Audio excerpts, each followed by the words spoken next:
पहला क्वेश्चन है बूटिंग कितने प्रकार की होती है। दोस्तों बूटिंग जो होती है, बूटिंग दो प्रकार की होती है। पहली जो होती है दोस्तों वार्म बूटिंग, दूसरी होती है कोल्ड बूटिंग। पहला है वार्म बूटिंग और दूसरा हो जाएगा दोस्तों cold booting. Option number B सही है। अगला क्वेश्चन है यूनिकोड होता है। तो दोस्तों यूनिकोड जो होता है वो होता है 16 बिट का। 16 बिट कोड होता है यूनिकोड। अगला क्वेश्चन है HTML का प्रयोग किया जाता है। HTML का पूरा नाम होता है दोस्तों हाइपर टेक्स्ट मार्कअप लैंग्वेज। तो इसका जो प्रयोग होता है दोस्तों डिवाइस ड्राइव हेतु नहीं होता है, वेब विकास हेतु नहीं, प्रिंटिंग हेतु नहीं। दोस्तों इसका जो उपयोग होता है वेब विकास मतलब वेबसाइट के निर्माण के लिए इसका उपयोग किया जाता है। तो इसका ऑप्शन जो होगा वो सही होगा बी। ठीक है, ध्यान रखें वेब विकास हेतु। अगला क्वेश्चन है स्टोरेज युक्ति का विस्तारित नाम होता है। स्टोरेज युक्ति जो होती है दोस्तों उसको यूएसबी कहते हैं अपन, यूएसबी। और यूएसबी का जो पूरा नाम होता है दोस्तों यूनिवर्सल सीरियल बस। यूनिवर्सल सीरियल बस। कौन सा ऑप्शन राइट होगा? चारों में ऑप्शन नहीं है तो ये चारों ऑप्शन गलत है। सही जो इसका आंसर हो जाएगा वो जाएगा यूनिवर्सल सीरियल बस। ठीक है, ध्यान रखें फुल फॉर्म हमेशा एग्जाम में पूछी जाती है। प्रत्येक एग्जाम में फुल फॉर्म और शॉर्टकट की जितनी भी है उन सब से क्वेश्चन आता है। तो एक बार आप सारी शॉर्टकट की और फुल फॉर्म को लिख ले में, याद कर ले में। दोस्तों किसी टेक्स्ट के स्ट्राइक थ्रू का तात्पर्य क्या होता है? दोस्तों स्ट्राइक थ्रू का मतलब होता है जो हम टेक्स्ट लिखते हैं, जैसे मैंने लिखा प्रताप, तो इसको सेलेक्ट करके जब हम स्ट्राइक थ्रू का उपयोग करेंगे तो ये जो टेक्स्ट है ये बीच में से ऐसे कट जाएगा। ठीक है, तो इसका सही उत्तर हो जाएगा टेक्स्ट के बीचों बीच एक रेखा खींचना। Option number C. अगला क्वेश्चन है पावर पॉइंट प्रस्तुतिकरण में हाइपरलिंक को इंसर्ट करने हेतु, इसमें पावर पॉइंट में किसको हाइपरलिंक को इंसर्ट करने हेतु किस संक्षिप्त की शॉर्टकट की का शॉर्टकट की के सहयोग का प्रयोग किया जाता है? तो यहां पर हो जाएगा दोस्तों कंट्रोल जे नहीं है, कंट्रोल के। दोस्तों कंट्रोल के जो होता है वो हाइपरलिंक जोड़ने के लिए होता है किसी भी फाइल के ऊपर। ठीक है, ध्यान रखें। अगला क्वेश्चन है वेबसाइट का मुख्य पृष्ठ क्या कहलाता है? किसी भी वेबसाइट को जब अपन खोलते हैं तो उसका जो पहला पेज होता है वो दोस्तों कहलाता है होम पेज। ठीक है, ध्यान रखें। अगला क्वेश्चन है दशमलव संख्या का आधार होता है। तो दशमलव संख्या का 8 हो सकता है, 10 हो सकता है, लेकिन अपने कंप्यूटर प्रणाली में जो संख्या का आधार होता है वो होता है दोस्तों 16। ध्यान रखें। अगला क्वेश्चन है विंडोज में किसी भी फाइल अथवा फोल्डर का पूर्ण रूप से मिटाने हेतु दबाया जाता है। यदि आप विंडोज में किसी भी फाइल या फोल्डर को पूरी तरीके से परमानेंट उसको डिलीट करना चाहते हैं तो उसके लिए आपको कौन सी शॉर्टकट की दबानी पड़ेगी? शिफ्ट के साथ डिलीट तो दबाना ही पड़ेगा, साथ में क्या दबाना पड़ेगा? एंटर। शिफ्ट के साथ डिलीट दबाकर फिर आप दबा दीजिए एंटर। सही उत्तर हो जाएगा ए। एमएस वर्ड में कंट्रोल प्लस एंटर का प्रयोग किया जाता है। दोस्तों ये शॉर्टकट की जो होती है वो कंट्रोल प्लस एंटर जब अपन दबाते हैं कोई कॉपी पेस्ट नहीं होता है, कट भी नहीं होता है, पेज डिलीट भी नहीं होता है, पेज दोस्तों ब्रेक हो जाता है, बीच में से पेज जो होता है वो कट जाता है। अगला क्वेश्चन है स्लाइड ओरिएंटेशन हेतु विकल्प है। यदि पेज को आपको खड़ा करना है या उस पेज को ऐसे आड़ा करना है तो उसके लिए आपको स्लाइड ओरिएंटेशन ऑप्शन का प्रयोग करना पड़ेगा। उसको कहते हैं खड़ा पेज जो है उसको कहते हैं पोर्ट्रेट, और आड़ा पेज जो होता है उसको कहते हैं लैंडस्केप। ठीक है, तो ध्यान रखें इसका उत्तर हो जाएगा ए एंड बी। अगला क्वेश्चन है स्पीकर होता है। तो दोस्तों जो स्पीकर होता है वो अपने डेटा को, अपने वॉल्यूम को, आवाज को यूजर तक पहुंचाता है। तो इसके लिए जो ऑप्शन हो जाएगा सही इसका उत्तर आउटपुट। आउट मतलब कि बाहर निकालना। जो भी डेटा होता है जो कंप्यूटर से बाहर आता है उसको आउटपुट कहते हैं, और जो भी डेटा अंदर जाता है उसको इनपुट कहते हैं। इनपुट में जैसे आ जाएगा माउस, कीबोर्ड, जो डेटा को कंप्यूटर के अंदर इनपुट करने का कार्य करते हैं। ठीक है, अगला क्वेश्चन है विंडोज मीडिया प्लेयर, दोस्तों मीडिया प्लेयर जो होता है वो किसी भी वीडियो या ऑडियो को चलाने के लिए काम में लिया जाता है। तो यहाँ पर विंडोज मीडिया प्लेयर का उपयोग किसमें करेंगे? ऑडियो और वीडियो फाइल को रन करने हेतु। सही उत्तर हो जाएगा दोस्तों बी। अगला क्वेश्चन है विंडोज 7 है। विंडोज 7 मैंने पहले बताया आपको, विंडोज 7 जो होता है वो ऑपरेटिंग सिस्टम होता है, ठीक है। तो इसका सही उत्तर हो जाएगा सी, ठीक है। विंडोज के अलावा और कौन कौन से ऑपरेटिंग सिस्टम है पूछ सकते हैं परीक्षा में, तो विंडोज ऑपरेटिंग सिस्टम हो गया, इसके अलावा विंडोज हो गया, और विंडोज के अलावा जो होता है लिनक्स होता है और यूनिक्स होता है। दोस्तों ये मुख्य रूप से विंडोज के ऑपरेटिंग सिस्टम है, इनको आप ध्यान रखें, परीक्षा में कई बार पूछे गए हैं। अगला क्वेश्चन है रैंडम एक्सेस मेमोरी, जिसका शॉर्ट रूप होता है रैम। रैंडम एक्सेस मेमोरी एक प्रणाली होती है दोस्तों, ये अस्थायी होती है। जब पावर ऑफ हो जाती है, लाइट बंद हो जाती है, तो ये अपने डेटा को खो देती है, यह अस्थायी होती है, ठीक है। अगला क्वेश्चन है MP3 है। दोस्तों MP3 जो है वो ऑडियो इनपुट होता है, ठीक है। तो ऑडियो कार्य संबंधित होता है, वीडियो से नहीं होता है, इंटरनेट से नहीं होता है, ऑपरेटिंग प्रणाली नहीं है। तो इसका सही उत्तर हो जाएगा दोस्तों ऑडियो कार्य संबंधित। हम जो भी रिकॉर्डिंग करते हैं गाने वगैरह की, वो किसमें होती है? वो MP3 फॉर्मेट में होती है, MP3। इसके अलावा रिकॉर्डिंग जो होता है वो होती है वो REC फॉर्मेट में होती है। तो अलग अलग इसके ऑडियो के फॉर्मेट होते हैं। वीडियो के फॉर्मेट जो होता है जैसे दोस्तों MP4 होता है, ठीक है, इस तरीके से। अगला क्वेश्चन है क्वेट्री पाया जाता है, तो ये कीबोर्ड में पाया जाता है। कीबोर्ड का जो पहली ऊपर जो लाइन होती है वहां पर ऊपर लिखा होता है QWERTY, ठीक है।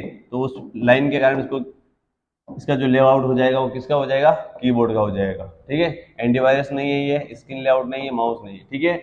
अगला क्वेश्चन है MS पावर पॉइंट में स्लाइड शो को करने के हेतु शॉर्टकट कीज क्या है? देखो MS पावर पॉइंट में स्लाइड शो को चालू करना है तो उसके लिए क्या शॉर्टकट की काम में लेंगे? तो यहाँ पर दो शॉर्टकट की काम में लेते हैं अपन, एक तो F5 भी लेते हैं और एक शिफ्ट के साथ F5 भी लेते हैं, ठीक है। तो इसमें ध्यान रखें F5 जो होती है वो यदि आप शुरू से स्लाइड शुरू करना चाहते हैं, शुरू से स्लाइड रन करना चाहते हैं तो इसके लिए आपको शॉर्टकट की दबानी पड़ेगी F5। और यदि आप करंट में जहां है, वर्तमान में जहां पर है, जैसे आप मान लो 10 स्लाइडें हैं और आप 6ठी स्लाइड के ऊपर है और आपको 6ठी स्लाइड से ही स्लाइड को शुरू करना है, तो आपको शिफ्ट के साथ F5 दबानी पड़ेगी। ये इंपॉर्टेंट क्वेश्चन है, इसको आप ध्यान में रखें, ठीक है। तो इसका उत्तर हो जाएगा दोस्तों F5। या लिख नहीं रखा है, शुरू से करना है या कहां से करना है, तो इसका वैसे तो अपन F5 मानेंगे, लेकिन अभी आपके कभी क्वेश्चन में आ जाए कि वर्तमान से शुरू करना है तो आप दबाएंगे शिफ्ट के साथ F5। अगला क्वेश्चन है निम्न में से कौन सा सर्च इंजन नहीं है? सर्च इंजन कौन कौन से है दोस्तों? जो है गूगल सर्च इंजन है, बिंग सर्च इंजन है, याहू सर्च इंजन है, ठीक है। तो इनमें से कौन सा सर्च इंजन नहीं है?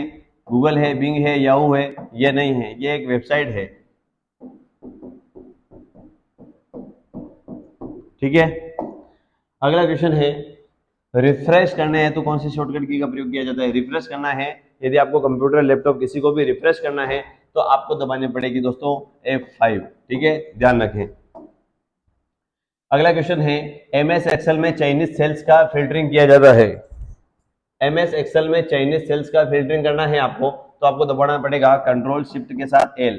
दोस्तों इसका सही उत्तर हो जाएगा डी। दोस्तों अगला क्वेश्चन है एक कंप्यूटर में फंक्शन कीज की कुल संख्या कितनी होती है? तो जब अपन कंप्यूटर में नहीं दोस्तों, यहाँ कीबोर्ड होना चाहिए, कीबोर्ड में जो फंक्शन कीज की संख्या होती है दोस्तों वो होती है 12, या कीबोर्ड के ऊपर ही ऊपर F1 से शुरू होती है और इधर यहाँ तक F12 तक होती है। ये कुल संख्या कितनी होती है फंक्शन कीज की? 12। MS पेंट में किसी भी तस्वीर को फॉर्मेट में सुरक्षित नहीं किया जा सकता। MS पेंट की बात हो रही है यहाँ पर अपन जो कुछ भी पिक्चर बनाएंगे वो कौन से फॉर्मेट में सेव नहीं हो सकता है, ठीक है। PNG में हो सकता है, जिसका बैकग्राउंड नहीं होता है वो PNG फोटो होता है, ठीक है। अपन जो नॉर्मली फोटो खींचते हैं वो JPG फोटो होता है, ठीक है। और एक होता है BMP फोटो, जिसमें कोई शेप वगैरह हो गई, तो हम जो फॉर्मेट सेव नहीं कर सकते हैं वो हो जाएगा दोस्तों डी वाला, ये फॉर्मेट अपन सेव नहीं कर सकते हैं। ठीक है, अगला ऑप्शन है, अगला क्वेश्चन है, कंप्यूटर में आंकड़े संग्रहित करने के संदर्भ में निम्न में से कौन सबसे बड़ी इकाई है। यदि आपको आंकड़े जो भी डेटा है उसको सेव करना है तो उसके लिए आपको सबसे बड़ी इकाई बाइट नहीं है, किलोबाइट, केबी, ये भी नहीं है, मेगाबाइट, एमबी, उससे भी बड़ी होती है जीबी।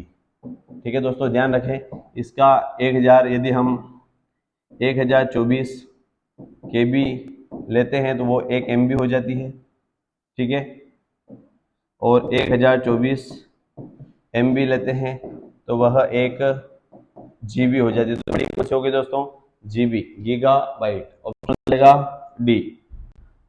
अगला क्वेश्चन है, एमएस एक्सेल में किस फंक्शन को इंसर्ट करने हेतु निम्न में से किस शॉर्टकट कीज का प्रयोग किया जाता है। एमएस एक्सेल में किसी फंक्शन को ऐड करना है आपको, तो दोस्तों किसी फंक्शन को यदि आप ऐड करना चाहते हैं एमएस एक्सेल में तो किस शॉर्टकट की का प्रयोग करेंगे। तो दोस्तों यहाँ पर अपन शॉर्टकट की दबाएंगे शिफ्ट के साथ F3। ठीक है, पावर पॉइंट 2010 में डेकोरेटिव टेक्स्ट को इंसर्ट करने हेतु, डेकोरेटिव टेक्स्ट को यदि आप इंसर्ट करना चाहते हैं, डेकोरेटिव का मतलब होता है पहले से बना हुआ, पहले से बना हुआ, पहले फॉर्मेट बना हुआ है, उसको आप इंसर्ट करना चाहते हैं तो आपको किसका प्रयोग करना पड़ेगा। तो word clip, word art, clip art या डेको टेक्स्ट। डेको टेक्स्ट शब्द यहाँ लिख रखा है तो इसका मतलब यह नहीं कि ये इसका सही उत्तर हो जाएगा, आपको काम में लेना पड़ेगा वर्ड आर्ट। ठीक है, इस ऑप्शन पर जाकर आप पहले से बने हुए डेकोरेटिव टेक्स्ट का उपयोग कर सकते हैं जो आपको बनाना नहीं पड़ेंगे। अगले क्वेश्चन की ओर बढ़ते हैं, कैलिबरी है दोस्तों। कैलिबरी क्या है, कैलिबरी फॉन्ट का एक प्रकार है, आकार नहीं है दोस्तों, फॉन्ट स्टाइल, फॉन्ट एलिमेंट, उपरोक्त में से कोई नहीं दोस्तों। ये जो है एक तो या तो फॉन्ट स्टाइल हो सकती है या सिर्फ फॉन्ट हो सकता है, इसको अपन सिर्फ फॉन्ट भी कह सकते हैं। ठीक है ना, तो ध्यान रखें ये कैलिबरी फॉन्ट है, जैसे अलग अलग फॉन्ट होते हैं, है ना, हिंदी के लिए कुर्ती देव 10 होता है, 11 होता है, इस तरीके से अलग अलग फॉन्ट होते हैं, फॉन्ट की स्टाइल होती है। ठीक है, अगला क्वेश्चन है, किसी भी चयनित टेक्स्ट को रेखांकित करने के लिए, अंडरलाइन करने के लिए दबाया जाता है। यदि आप अंडरलाइन करना चाहते हैं तो आपको दबाना पड़ेगा Ctrl+U, सही उत्तर हो जाएगा बी। बी काम आता है बोल्ड करने के लिए। ठीक है, तो सही उत्तर कौन सा हो जाएगा, Ctrl+U। अब अगला ऑप्शन है, वर्कशीट पर हॉरिजेंटल और वर्टिकल लाइनों को क्या कहते हैं। वर्कशीट, वर्कशीट होती है दोस्तों एक्सेल में, EXCEL, एक्सेल में जो वर्कशीट होती है उसमें ऐसे आड़ी और खड़ी जो लाइनें होती है उनको क्या कहते हैं, तो उनको कहते हैं दोस्तों ग्रिड लाइन। क्या कहते हैं, ग्रिड लाइन, ध्यान रखें।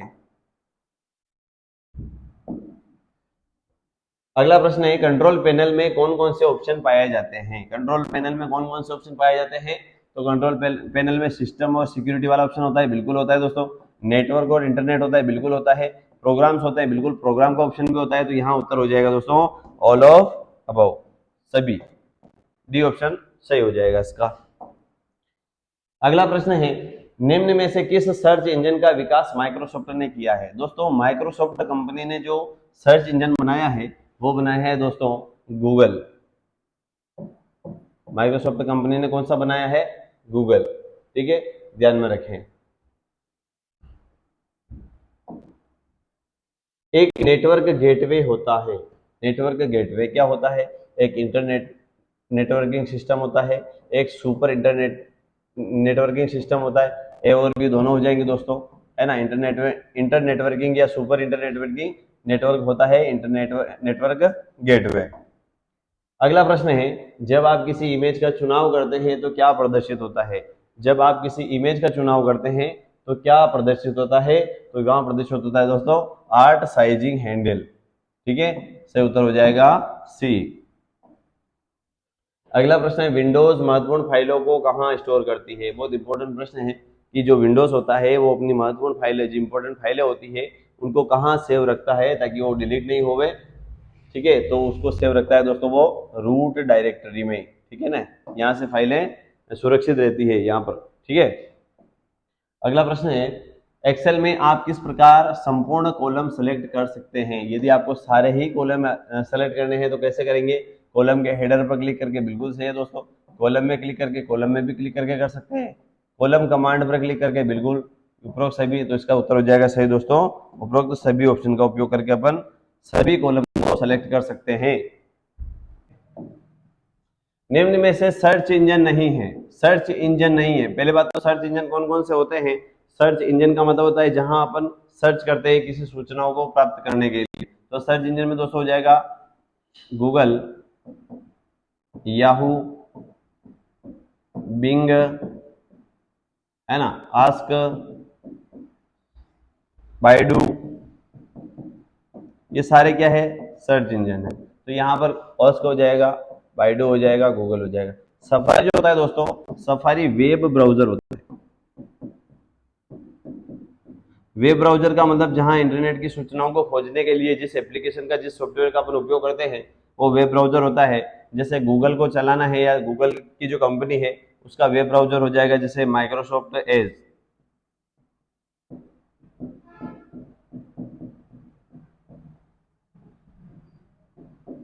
ठीक है, याहू को चलाने के लिए जो कंपनी है उसी कंपनी ने वेब ब्राउजर बनाया है जिसका नाम है यूसी। बिंग माइक्रोसॉफ्ट एज हो गया। ठीक है, गूगल पहले जो चलता था वो इंटरनेट एक्सप्लोरर में चलता था,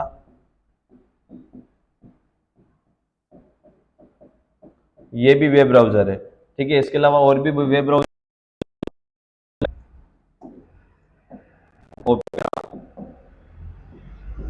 ओपेरा भी वेब ब्राउजर है। इसके अलावा और वेब ब्राउजर देखें अपन तो मोजिला, फायरफॉक्स,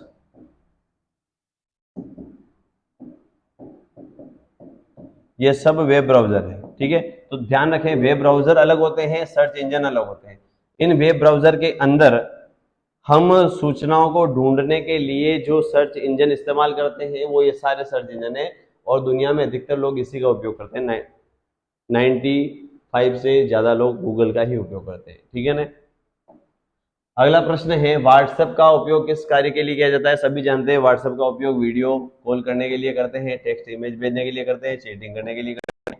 तो सही उत्तर हो जाएगा इसका डी। अगला प्रश्न है, निम्न में से कौन सा मोबाइल वॉलेट का उदाहरण नहीं है? दोस्तों मोबाइल के द्वारा जो हम पेमेंट करते हैं वो इनमें से कौन सा ऑप्शन है जिसमें मोबाइल में इसका उपयोग नहीं किया जाता है? तो एसबीआई बडी जो होता है करते हैं इसका उपयोग, भीम यूपीआई का करते हैं, पेटीएम का भी करते हैं। हम किसका उपयोग नहीं करते हैं? तो दोस्तों हम जो उपयोग नहीं करते हैं वो क्रेडिट कार्ड हो जाएगा। क्रेडिट कार्ड का उपयोग मोबाइल में नहीं किया जाता है, ये मोबाइल वॉलेट का उदाहरण नहीं है। अगला प्रश्न है, आपकी इंक्वायरी के अनुसार सर्च इंजन एक सूची प्रदर्शित करता है, इसे क्या कहते हैं? तो हम जो कुछ भी सर्च करते हैं वो सर्च इंजन में सूची के रूप में व्यवस्थित होता है, और उस सूची को कहते हैं दोस्तों सर्च परिणाम, search page, search engine result page या उपरोक्त सभी। तो दोस्तों इसका जो वैसे इसका सही जो उत्तर हो जाएगा वो हो जाएगा सर्च इंजन रिजल्ट पेज। जैसे हम कुछ भी सूचनाओं को सर्च करते हैं, है ना, जैसे ये अपना ब्राउजर है और इस ब्राउजर के अंदर ये जो सर्च इंजन है गूगल, है ना, यहाँ पर अपन कुछ भी सूचनाओं को सर्च करेंगे, जैसे मान लो राजस्थान में भी सर्च किया तो ये यहाँ पर आ गया दोस्तों सर्च इंजन रिजल्ट पेज। ठीक है, ये जो पेज कहलाएगा ये होगा सर्च इंजन रिजल्ट पेज। ठीक है, तो इसका उत्तर हो जाएगा सर्च इंजन रिजल्ट। अगला प्रश्न है दोस्तों, निम्न में से कौन सा ऑप्शन ईमेल फोल्डर में नहीं होता है? कौन सा ऑप्शन जो होता है ईमेल में नहीं होता है ना? तो सेंड मेल होता है, बिल्कुल दोस्तों, जो भी अपन मैसेज सेंड करते हैं वो सेंड ईमेल में जाता है। रश होता है, स्पैम होता है, रिसीव मेल का कोई ऑप्शन नहीं होता है दोस्तों, ध्यान रखें। ईमेल आईडी जब आप खोलना अपने मोबाइल में खोल लेना, कंप्यूटर में खोल लेना, उसमें आप देखोगे कि रिसीव मेल का कोई ऑप्शन नहीं होता है। ठीक है, अगला प्रश्न है, डायरेक्टरी के अंदर की डायरेक्टरी को क्या कहते हैं? है ना, जैसे कोई फोल्डर है और उसके अंदर कोई फोल्डर है तो उसको अपन कहते हैं सब फोल्डर। सब फोल्डर। तो दोस्तों ये डायरेक्टरी के अंदर जो डायरेक्टरी होती है उसको कहते हैं सब डायरेक्टरी। ठीक है, ध्यान रखें, सब डायरेक्टरी। अगला प्रश्न है, डाटा प्रोसेसिंग का अर्थ है। डाटा प्रोसेसिंग का अर्थ क्या होता है? तो डाटा प्रोसेसिंग का अर्थ होता है डाटा संग्रहण, नहीं तो भंडारण नहीं तो स्टोरेज होता है। डाटा को भेजना, सेंड होता है। डाटा को उपयोगी बनाना, बिल्कुल प्रोसेसिंग का मतलब होता है उपयोगी बनाना, ठीक है, तभी तो हम प्रोसेस करते हैं। अगला प्रश्न, भारत में सर्वप्रथम दिखाई देने वाला कंप्यूटर वायरस कौन सा है? तो दोस्तों ध्यान रखें, भारत में सबसे पहले जो कंप्यूटर वायरस दिखाई दिया था वो था दोस्तों क्रीपर। क्रीपर जो था पहला भारत में दिखने वाला ये वायरस था। WWW के आविष्कारक कौन है? तो दोस्तों WWW के जो आविष्कारक है वो है टिम बर्नर्ली, ठीक है, ध्यान रखें, बर्नर्ली ने सबसे पहले WWW का आविष्कार किया था। 46वां प्रश्न हो जाएगा दोस्तों, कंप्यूटर साक्षरता दिवस कब मनाया जाता है? तो ध्यान रखें, जरूरी नहीं कि किताब के ही सारे क्वेश्चन आए, अब RSCET में बाहर से भी बहुत सारे क्वेश्चन आने लगे हैं, तो आप ध्यान रखें कंप्यूटर साक्षरता दिवस जो होता है वो दोस्तों 2 दिसंबर को मनाया जाता है, 2 दिसंबर। अगला प्रश्न है, पहले से चल रहे कंप्यूटर को रीस्टार्ट करना क्या कहलाता है? पहले से कंप्यूटर चल रहा है और उसको वापस आप रीस्टार्ट करना चाहते हैं तो दोस्तों उसको कहते हैं वार्म बूटिंग, ठीक है, पहले से चल रहा है कंप्यूटर और उसको वापस स्टार्ट कर रहे हैं तो वो कहलाएगा वार्म बूटिंग, और पहले से बंद है कंप्यूटर उसको चालू कर रहे हैं तो वो कहलाएगा दोस्तों कोल्ड बूटिंग, ठीक है।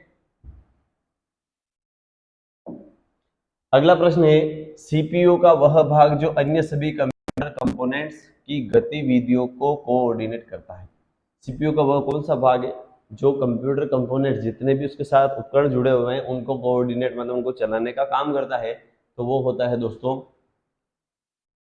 कंट्रोल यूनिट नहीं होता है, लॉजिकल यूनिट नहीं होता, सेंट्रल प्रोसेसिंग, ये तो CPU हो गया, तो दोस्तों वो होगा प्रोसेसर। जो प्रोसेसर होता है वो कंप्यूटर के साथ जुड़े हुए सभी प्रोग्राम को चलाने के लिए कार्य करता है। अगला प्रश्न है, एक आउटपुट डिवाइस का उदाहरण है। दोस्तों आउटपुट और इनपुट जितनी भी डिवाइस है वो सारी एक बार आप याद कर ले, ये प्रश्न अधिकतर परीक्षाओं में पूछा गया है, ठीक है। तो आउटपुट जो हो जाएगा दोस्तों मतलब जो डेटा को बाहर लेके आएगा, वो देखो स्कैनर अंदर ले जाता है डेटा को, कोई भी स्कैन करते हैं अपन, फोटो कंप्यूटर के अंदर जाता है तो इनपुट हो गया, है ना, टेप इनपुट है, सॉफ्टवेयर ये तो इनपुट आउटपुट है ही नहीं, लेकिन प्लॉटर जो होगा दोस्तों वो होगा आउटपुट, ठीक है, ध्यान रखें। अगला प्रश्न है दोस्तों, निम्न में से कौन सा एक एप्लीकेशन सॉफ्टवेयर नहीं है? दोस्तों एप्लीकेशन सॉफ्टवेयर 2 प्रकार के होते हैं दोस्तों, एक तो होता है सिस्टम सॉफ्टवेयर और दूसरा होता है दोस्तों एप्लीकेशन सॉफ्टवेयर। तो दोस्तों यहाँ पर हो जाएगा एप्लीकेशन सॉफ्टवेयर कौन सा नहीं है, तो यहाँ पर विंडोज 7 जो है वो ऑपरेटिंग सिस्टम नहीं है, सॉरी एप्लीकेशन सॉफ्टवेयर नहीं है, ये है operating system. Windows 7 operating system है, बाकी ये तीनों जो है वो है एप्लीकेशन सॉफ्टवेयर। तो दोस्तों आज के इस वीडियो में हमने 50 महत्वपूर्ण प्रश्नों की बात करी। यदि आप और भी आगे अन्य